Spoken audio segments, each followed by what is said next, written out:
ನಿಮಗೆ ವಿಷಯ ಗೊತ್ತಿಲ್ಲದೆ ಇದ್ದರೆ ಯಾರಾದರೂ ನೀರಾವರಿ ತಜ್ಞರ ಜೊತೆ ಚರ್ಚೆ ಮಾಡೋರು ತಿಳ್ಕೋಬೇಕಲ್ಲ. ನಿಮ್ಮ ಎಚ್ ಕೆ ಪಾಟೀಲ್ ಅವರಲ್ಲ, ಕೃಷ್ಣಯ್ಯ ಕಣ್ಣೀರ ಕತೆ ಅಂತಲೇನೋ ಬುಕ್ ಬರೆದಿದ್ರು, ಕೃಷ್ಣ ಕಾವೇರಿ ಕಣ್ಣೀರಿನ ಕತೆ ಅವರು. ಅವ್ರನ್ನಾದರೂ ಕೇಳಿ ತಿಳ್ಕೋಬೇಕೋ ಬೇಡವೋ ಏನಿದೆ ಅಂತ ಪರಿಸ್ಥಿತಿ. ಸುಮ್ಮನೆ ಒಂದು ಜಾಲಿ ಟ್ರಿಪ್ಪ ಇದು ಹೋಗಿರೋದು 2 ದಿವಸ ಉತ್ತರ ಕರ್ನಾಟಕಕ್ಕೆ ಜಾಲಿ ಟ್ರಿಪ್ಪು. ಏನು ಸಂದೇಶ ಕೊಟ್ಟು ಬಂದಿದ್ದೀರಿ? ಏನೋ ಕುಡಿಯೋ ನೀರಿಗೆ 1 ಕೋಟಿ ಕೊಟ್ಬಿಡ್ತಾರಂತೆ. ಏನು ಆ್ಯಕ್ಷನ್ ಪ್ಲ್ಯಾನ್ ಮಾಡಿದ್ದೀರಾ? ಏನು ಮಾಡಿದ್ದೀರಿ? ಯಾವ ಆಧಾರದ ಮೇಲೆ 1 ಕೋಟಿ ಅಂತ ತೀರ್ಮಾನ ಮಾಡಿದಿರಿ? ಯಾರು ನಿಮಗೆ ಮಾಹಿತಿ ಕೊಟ್ಟಿರೋದು ಇಷ್ಟು ಬೇಕಿದೆ ದುಡ್ಡು ಅಂತ ಹೇಳಿ? ಎಲ್ಲಾದರೂ ಹೋಗಲಿ ತಾಲೂಕು ವೈಸು ಡಿಸ್ಟ್ರಿಕ್ ವೈಸು ಮಾಹಿತಿಗಳು ಸಂಗ್ರಹ ಮಾಡಿದ್ದೀರಾ? ಏನೇನು ಪರಿಸ್ಥಿತಿ ಇದೆ ಅಂತೇಳಿ ಆ ಗುಳೆ ಹೋಗ್ತಿರೋ ಜನಗಳದ್ದು ಬರೆದಿದ್ದೀರಿ ನೀವು ಮಾಧ್ಯಮ ಸ್ನೇಹಿತರು. ಇವತ್ತು ಏನು ಅವ್ರ ಪರಿಸ್ಥಿತಿಗಳೇನಾಗಬೇಕು, ಇದ್ರ ಬಗ್ಗೆ ಏನು ಆ್ಯಕ್ಷನ್ ತಗೊಂಡಿದ್ದೀರಿ? ಮಾತಿಗೂ ಕೇಂದ್ರ ಸರ್ಕಾರ ಹೇಳಬೇಡಿ. ನಾನು 2 ಬಾರಿ ಅಧಿಕಾರ ನಡೆಸಿದ್ದೀನಿ. ರಾಜ್ಯದಲ್ಲಿ ಸಮಸ್ಯೆ ಬಂದಾಗ ರಾಜ್ಯದಲ್ಲಿ ನಮ್ಮ ನಾಡಿನ ಜನತೆಯ ಹಣ ವೆಚ್ಚ ಮಾಡಿ ಅಂಥ ಸಂದರ್ಭದಲ್ಲಿ ನಾವು ರೈತರ ಪರವಾಗಿ ನಿಂತು ನಂತರ ಕೇಂದ್ರ ಸರ್ಕಾರದ ಮುಂದೆ ನಾವು ಮನವಿ ಸಲ್ಲಿಸಿದ್ದೀವಿ. ಅದರಿಂದ ಇವತ್ತು ಯಾತಿಗೆ ನಾನು ಇದನ್ನು ಹೇಳ್ತಾ ಇದ್ದೀನಿ ಅಂದರೆ, ಕೃಷ್ಣ ಗೋದಾವರಿ ನಿಮ್ಮ ಕಾವೇರಿ ಲಿಂಕ್ ಇದೆಯಲ್ಲ, ಕಾವೇರಿ ಏನು ನಮಗೇನು ಸಿಗಲ್ಲ. ಅಲ್ಲಿಗೂ ಅಷ್ಟೇ ಈಗ ಅಲ್ಲಿ ನೀರಿನ ಹಂಚಿಕೆ ಆಗೋಗಿದೆ. ಗೋದಾವರಿಗೆ ನೀರನ್ನ ನರ್ಮದಾ ನದಿಯಿಂದ ಹಂಚಿಕೆ ಆಗಿದ್ದಲ್ಲ ಛತ್ತೀಸ್ಗಢದು.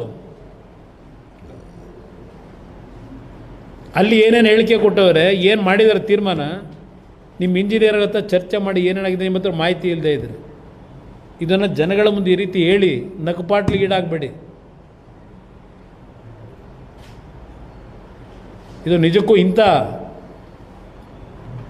ಪರಿಸ್ಥಿತಿನಲ್ಲಿ ಇಂಥ ಒಬ್ಬರು ರಾಜ್ಯದ ಮುಖ್ಯಮಂತ್ರಿಯಾಗಿ ಏನೋ ಭಾಳ ದೊಡ್ಡ ಬದಲಾವಣೆ ತರ್ಬೋದು. ಪಾಪ ಹಳೆಯ ವ್ಯವಹಾರಗಳನ್ನೆಲ್ಲ ಸ್ವಲ್ಪ ಬದಿಗಿಟ್ಟು ರಾಜ್ಯದ ಜನತೆಗೆ ಋಣ ತೀರಿಸ್ತಕ್ಕಂಥ ಕೆಲಸಕ್ಕೊಂದು ಅವಕಾಶ ಸಿಕ್ಕಿದೆ ಅಂತೇಳಿ ಏನೋ ಒಂದು ಐತಿಹಾಸಿಕವಾದಂಥ ಒಂದು ಬದಲಾವಣೆ ತರ್ತಾರೇನೋ ಅಂತ ಹೇಳಿ ನಾನು ಅಗಲಗನ್ಸ್ಕೊಳ್ತಾ ಇದ್ದೆ. ಇದು ನೋಡಿದ್ರೆ ದೇವರೇ ಕಾಪಾಡಬೇಕೇನೋ ಅಂತಕ್ಕಂಥದ್ದು ನನ್ನ ಅಭಿಪ್ರಾಯ. ನೀವಿದ್ರೆ ಕೇಳ್ಬೋದು ಬ್ರದರ್. ತುಂಗಭದ್ರಾ ಜಲಾಶಯದಲ್ಲಿ ಶಿಲ್ಟ್ ತೆಗೆದಿದ್ದೀರಾ? ಶಿಲ್ಟ್ ತೆಗೆಯಕ್ಕೆ ಇನ್ನೂ ಡ್ಯಾಮ್ ಒಂದು ನವಿಲೆ ಡ್ಯಾಮು ಅಲ್ಲ, ತುಂಗಭದ್ರಾ ಪ್ಯಾರಲಲ್ಲಾಗಿ ಇನ್ನೊಂದು ಜಲಾಶಯನ ಕಟ್ಟಬೇಕು ಅಂತಕ್ಕಂಥದ್ದು ನಡೀತಾ ಇದೆ.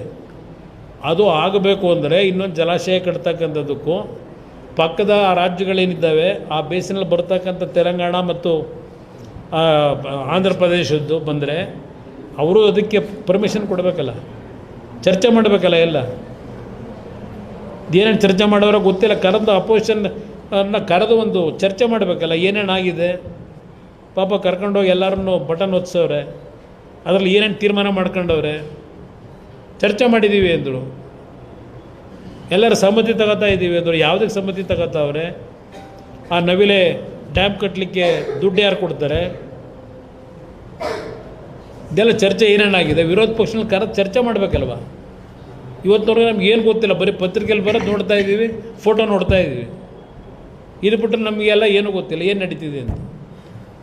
ಅದಕ್ಕೋಸ್ಕರ ಇವೆಲ್ಲ ಏನು ಈ ಥರ ಇದೆ, ಈ ಒಂದು ವಿಷಯಗಳಲ್ಲಿ ಸರ್ಕಾರ ಸೂಕ್ಷ್ಮವಾಗಿ ನಡ್ಕೋಬೇಕು. ವಿಷಯ ಗೊತ್ತಿಲ್ಲದೆ ಇದ್ದರೆ ಸಂಬಂಧಪಟ್ಟಂಥ ತಜ್ಞರ ಜೊತೆ ಚರ್ಚೆ ಮಾಡಿ ತೀರ್ಮಾನ ಮಾಡಿ ಆಮೇಲೆ ಜನತೆ ಮುಂದೆ ಹೇಳಿ ಸಾರ್ವಜನಿಕವಾಗಿ. ಒಬ್ಬ ಮುಖ್ಯಮಂತ್ರಿ ಜವಾಬ್ದಾರಿ. ಯಾರು? ನಾನು ಬೇಡ ಅಂತ ಹೇಳ್ತಾ ಇಲ್ಲ, ನಮಗೇನು ಕೊಟ್ಟಿದ್ದಾರೆ ಏನಾದ್ರು ಯೋಚನೆ ಮಾಡಿದ್ದೀರಾ ಅಂತ ನಮಗೆ ಬೇಕಲ್ಲಿ ಕೇಳ್ತಾ ಇದ್ದೀವಿ. ಅದನ್ನೇ ನಾವು, ನಮ್ಗೆ ಅನ್ಯಾಯ ಆಗೋದು ಬೇಡ, ಇಲ್ಲಿವರೆಗೆ ಆಗಿರೋ ಅನ್ಯಾಯನೇ ಸಾಕಿದೆ, ನೀರು ಕೊಡಿ ಅಂತ ಕೇಳ್ತಾ ಇದ್ದೀವಿ. ಆಲಮಟ್ಟಿ ಇನ್ನಿನ ರೈತರಿಗೆ ಇನ್ನೂ ಪರಿಹಾರ ಕೊಟ್ಟಿಲ್ಲ. ಆಲಮಟ್ಟಿ ಅಲ್ಲ, ಕಾರಂಜದವ್ರದ್ದು 40 ವರ್ಷದಿಂದ ಇನ್ನೂ ಸ್ಟ್ರೈಕ್ ಮಾಡ್ತಾನೆ ಅವರಲ್ಲಿ ಪರಿಹಾರಕ್ಕೆ. ನಿನ್ನೆ ಏನು ಆಲಮಟ್ಟಿ ನೀರಿನ ಜಲಾಶಯ ಹಾಂ. ಹಿಂಗಾರು ನೀರಿಗೆ ರೈತರಿಗೆ ಹಾಂ. ಇನ್ನು ಪರಿಹಾರ ಸಿಕ್ಕಿಲ್ಲ. ಬೆಳಗಾವಿ ಅಧಿವೇಶನ ತೀರ್ಮಾನ ಈಗ ಕೊಡ್ತಾರೆ. ಈಗ ನೋಟ್ ಪ್ರಿಂಟ್ ಮಾಡ್ತಾ ಇದ್ದಾರೆ ತೊಳೆದಕ್ಕೆ. ಹೇಳಿ ಬ್ರದರ್. ಹಾಂ, ನನಗೆ ಬ್ರದರ್ ಇದು ಅವಶ್ಯಕತೆ ಇದೆ. ನಾನು ಮುಖ್ಯಮಂತ್ರಿ ಇದ್ದಾಗಲೂ ಗಡ್ಕರಿ ಅವರನ್ನು ಭೇಟಿ ಮಾಡಿದಾಗ ಆಗ ಅವರು ಇನ್ಚಾರ್ಜ್ ಅವರಲ್ಲೇ ಇತ್ತು.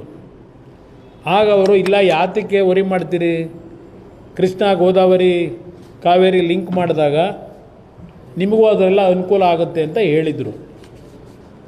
ನಂತರ ಇಲ್ಲಿ ಯಾವೊಂದು ನ್ಯಾಷನಲ್ ವಾಟರ್ ಡೆವಲಪ್ಮೆಂಟ್ ಅಥಾರಿಟಿ ಅವರು ಆ DPR ಪ್ರಿಪೇರ್ ಮಾಡಿದ್ರು. ಮೊದಲನೇ ಹಂತದಲ್ಲಿ 247 TMC ಸಿಗುತ್ತೆ ಅಂತ 22ರಲ್ಲಿ ಒಂದು ಡೀಟೇಲ್ ರಿಪೋರ್ಟ್ ಅಂತ ಹೇಳಿದರು. ಅದರಲ್ಲೂ ಸಹ ನಮ್ಮ ರಾಜ್ಯಕ್ಕೆ ನೀರಿನ ಹಂಚಿಕೆ ಇರಲಿಲ್ಲ ಅವ್ರು ಹೇಳಿದಾಗಲೂ. ಆಮೇಲೆ ಇನ್ನೊಂದು ವರದಿ ಕೊಟ್ಟರಲ್ಲ, ಅದರಲ್ಲಿ 247 ಇಲ್ಲ, 147 TMC ಇದೆ ಅಂದರು. 147 TMCನಲ್ಲೂ ದೇವೇಗೌಡರ ಒಂದು ಪ್ರೆಷರ್ ಆದಮೇಲೆ 15 TMC ಕೊಡೋಕ್ಕೆ ಒಪ್ಕೊಂಡ್ರು. ಆ 15 TMC ಕೃಷ್ಣ ಗೋದಾವರಿ ಕಾವೇರಿ ಅಂತ ಹೆಸರಿದ್ದರು. ಕಾವೇರಿ ಕಡೆ ಈ ಭಾಗದ ಜನತೆಗೆ ಅಲ್ಲೇನು ನೀರು ಕೊಟ್ಟಿಲ್ಲ. ಅದು ಮಲಪ್ರಭಾ ಏರಿಯಾದಲ್ಲಿ ಡೆಫಿಸಿಟ್ ಏನಿದೆ, ಈ 15 TMCನ ಮಲಪ್ರಭಾ ಜಲಾನಯ ಪ್ರದೇಶಕ್ಕೆ ಉಪಯೋಗ ಮಾಡ್ಕೊಳ್ಳಿ. ಆದರೆ ಇದು ಓನ್ಲಿ ಕುಡಿಲಿಕ್ಕಷ್ಟೇ ನೀರು, ಅಗ್ರಿಕಲ್ಚರಿಗೆ ಕೊಡಲಿಕ್ಕಾಗಲ್ಲ ಅಂತ ಕಂಡೀಷನ್ ಹಾಕಿದ್ದಾರೆ. ಆ 15 TMCನೂ ನೀರು ನಿಮಗೆ ದೊರಕಿದ್ರೆ ಬರುತ್ತೆ, ಇಲ್ಲದೇ ಇದ್ರೆ ಇಲ್ಲ. ಇದು ಇರ್ತಕ್ಕಂಥದ್ದು ವಾಸ್ತವಾಂಶ. ಏನು ಮಾಡಬೇಕು ಅಂದರೆ ಅದಕ್ಕೋಸ್ಕರಲೇ ಇಲ್ಲಿ ಸಾಮತ ಕೊಟ್ಟುಬಿಟ್ಟಿದ್ದೀವಿ ಅಂತ ಹೇಳೋರಲ್ಲ, ಇದಕ್ಕೆ ನಾವು ಹೋರಾಟ ಮಾಡಬೇಕು. ಅದಕ್ಕೋಸ್ಕರಲೇ ದೇವೇಗೌಡರು ಪ್ರತಿ ಸಂದರ್ಭದಲ್ಲೂ ಈ ವಿಷಯಗಳು ಸೂಕ್ಷ್ಮವಾದ ವಿಚಾರ ಏನಿದೆ ಪ್ರತಿಯೊಂದು ಸಂದರ್ಭದಲ್ಲೂ ಅವ್ರು ಇಂಟರ್ಫಿಯರೆನ್ಸ್ ಏನು ಮಾಡಿದ್ದಾರೆ, ರಿಕ್ವೆಸ್ಟ್ ಮಾಡಿದ್ದಾರೆ, ಅದನ್ನು ಮುಂದುವರಿಸ್ಬೇಕಲ್ಲ. ನಮಗೇನು ಕೊಟ್ಟಿಲ್ಲ ಇಲ್ಲಿ ಅಂತೇಳಿ ಇವರು ಎಲ್ಲದಕ್ಕೂ ನಮ್ಮ ಸಮ್ಮತಿ ಇದೆ ಅಂತ ಇಲ್ಲಿ ಹೇಳಿಕೆ ಕೊಟ್ಬಿಟ್ಟವ್ರೆ.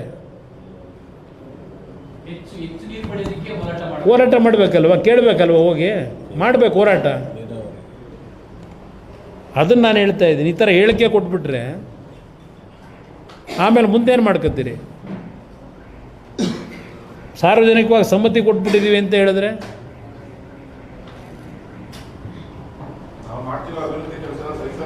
ಏನಂದರೆ ಇಲ್ಲಿ ಈ ಅಭಿವೃದ್ಧಿ ಮಾಡಿ ಅಂತಲೇ ಹೇಳ್ತಾ ಇರೋದು, ನಮಗೆ ಸಹಿಸೋಕ್ಕಾಗ್ತಾ ಇಲ್ಲ. ಇದೆಲ್ಲ ನೋಡೇ ನಮಗೆ ಸಹಿಸೋಕ್ಕಾಗದೇ ಇರೋದು. ಅದಕ್ಕೆ ಹೇಳ್ತಾ ಇದ್ದೀವಿ ಸ್ವಲ್ಪ ಸರಿಯಾಗಿ ಮಾಡ್ರಪ್ಪ ಅಂತ, ನಿಮ್ಗೆ ಅವಕಾಶ ಸಿಕ್ಕಿದೆ ಮಾಡಿ ಅಂತ. ಏನು ಹೇಳಿ? ಹಾಂ,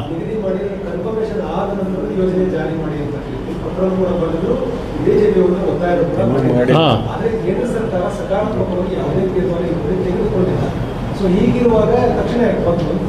ಏನು ಹೇಳಿ? ಇದು ಯಾತಕ್ಕೆ ಹೇಳಿಕೆ ಕೊಟ್ಟರು ನೆನ್ನೆ ಅಂತ ನಾನು ಹೇಳ್ತಾ ಇರೋದು. ಸಮ್ಮತಿ ಏನು ಹಿಡಿದಾರೆ ಇಲ್ಲಿ, ಕೃಷ್ಣ ಕಾವೇರಿ ಗೋದಾವರಿ ಜೋಡಣೆಗೆ ಸಮ್ಮತಿ. DK ಶಿವಕುಮಾರ್ ಅವರು ಸಮಾಧಾನ ಆಗಿದೆ ಅಂತಲೇ ಹೇಳಿರೋದು ಅವರು.